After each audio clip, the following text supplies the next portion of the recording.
বানাবো লাউ চিংড়ি। তো লাউ চিংড়ি রেসিপি কীভাবে বানাবো চলো দেখা যাক। তো প্রথমেই কড়াইয়ের মধ্যে কিচ্ছু দিইনি, শুধু জাস্ট লাউটা দিয়েছি আর ঢেকে দেবো, দিয়ে একটু ভাপ দিয়ে দেবো।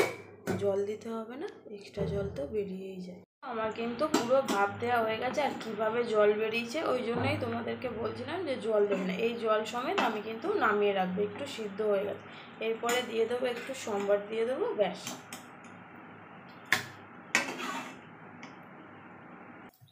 কড়াইয়ের মধ্যে তেল দিয়ে দিয়েছি, অলরেডি গরম হয়ে গেছে। এবার চিংড়ি মাছগুলো দিয়ে দেবো, চিংড়ি মাছগুলো ভেজে নেব।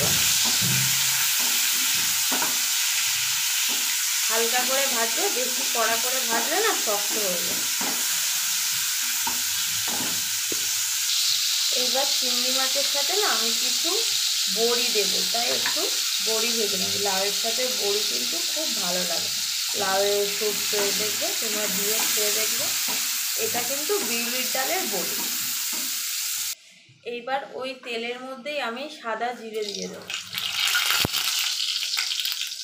তার মধ্যে দিয়ে দেবো শুকনো লঙ্কা, তেজপাতা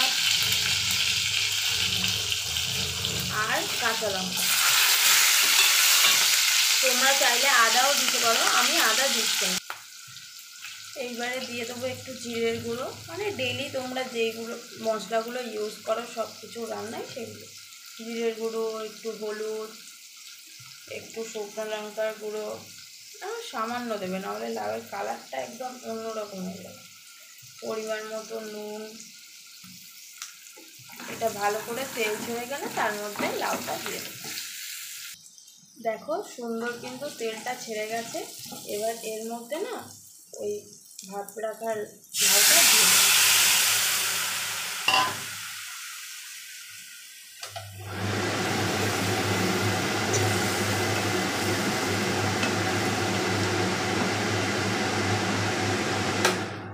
এবার একটু ঢেকে রাখবো যাতে ভালো করে মশলাগুলো লাউটার ভিতরে ঢুকে যায়।